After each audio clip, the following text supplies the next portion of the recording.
everybody, welcome back to the channel. We're excited to have a guest at the Intern Queen HQ today. We have Cassandra, who is also a fellow career expert. So we are both gonna bring you the latest and greatest in advice today. We have 5 questions that we're gonna answer for you. But first, Cassandra, do you wanna introduce yourself to everybody? Yeah, so hi everyone, my name is Cassandra Thompson. I am a career consultant and speaker. I have a channel here on YouTube called THOMPSON Career Advice, where I dole out some other career information as well. So just happy to be here today. Yeah, and definitely check out her videos, you guys, because she does a really great job of answering a lot of your questions. So I think you'll get a lot out of her channel. So definitely check it out. So Alexis is off camera. She's gonna shout out some questions for us today, and we're gonna see. I'm sure that we have some of the same advice and maybe some different advice. So let's see where this goes.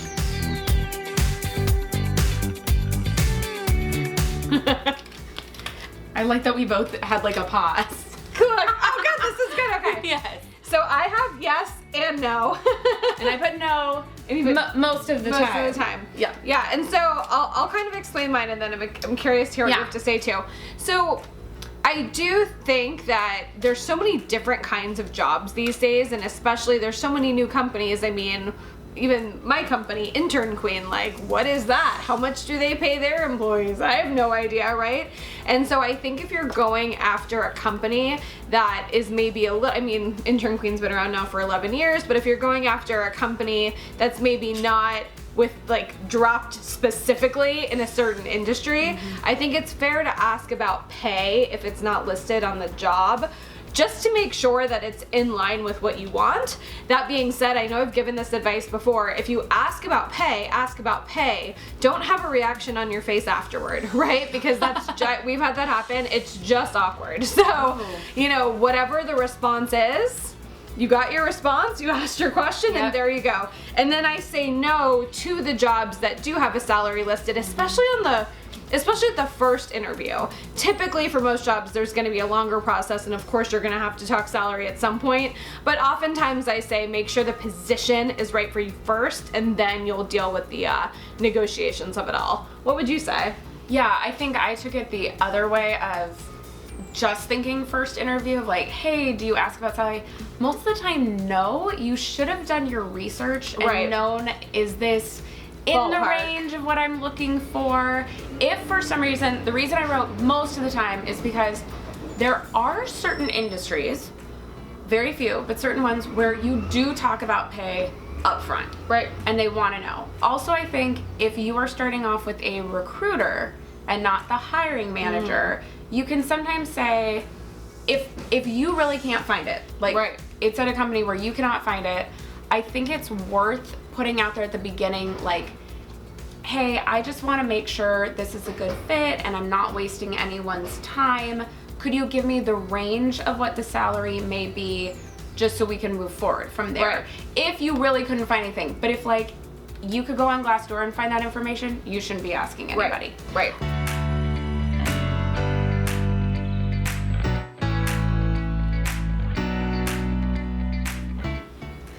Yeah. I don't even think we need to discuss this one. I'm gonna give one thing on this. So I almost wrote a little caveat on this one too. If yours is 2 pages, it better be a darn good reason why it's 2 pages. Your resume is not your work history. It is what's relevant to the job. And I've seen a lot of people say, oh, but I couldn't fit it all in on 1 page. Well, are your margins all the way out? Yeah, what are you doing? Did you have a ton of spacing? Like, get it on 1 page, because they're only gonna look for 6 seconds tops.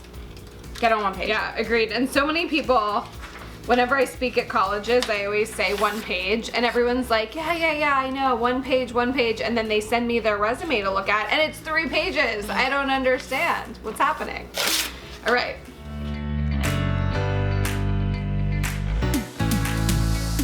Here's my notations. Oh look, oh wait, okay, thank you note 24 hours, and then 1 weekish. Okay, so I think we were probably saying similar things. Yes. So I said email 1, and what I meant was like email that night or like the next day, right? And then send the handwritten thank you note in the mail, which will probably get there in like 2 days or something, and it's It's probably what you meant is like a thank you note of some kind. I always say thank you email first. Yep. Just because 24, like you don't know when they're making this decision. That way you can get it out quick. You don't know if they're getting on a plane and making their decision while they're gone. And then I say follow up in about a week if you haven't heard, or the day after whatever deadline they gave you. Yep. And then you know my handwritten thank you note as well. Follow. Nice. I like that. I haven't heard to do the double, but I totally see how that's great. I always think it's that little extra touch, and like 3 days after the interview, when that like executive hasn't prioritized the hire, it's like, oh yeah, this person. Yes. No, that's great. Awesome.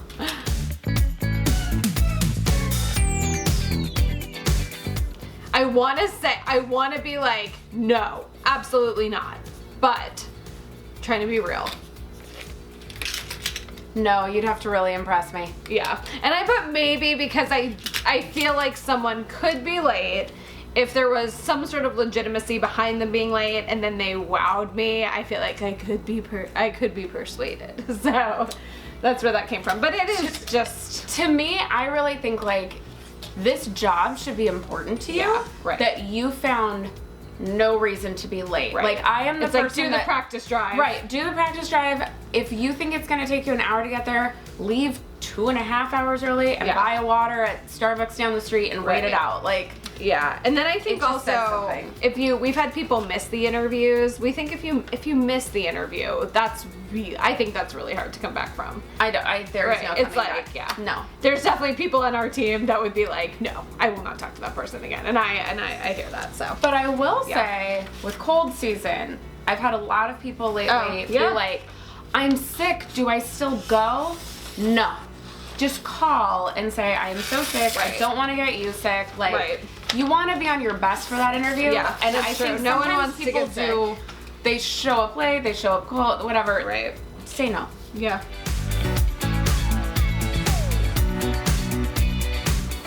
I'm like looking at her paper.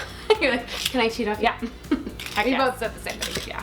And I think I would just print out extra copies because you don't know how many people are going to be in the room. Even again at Intern Queen, sometimes depending on the role, we'll have different people sit in on the opportunity. So it's always nice to be able to give everyone a copy, especially if the person you're meeting with at the last minute says, hey Gary, come join the meeting today, right? You want to make sure that Gary has a copy of your resume. Definitely. And I think with that too, it's a big misunderstanding I found that students or anyone applying for a job thinks everyone who's interviewing them has already really looked at their resume. Right.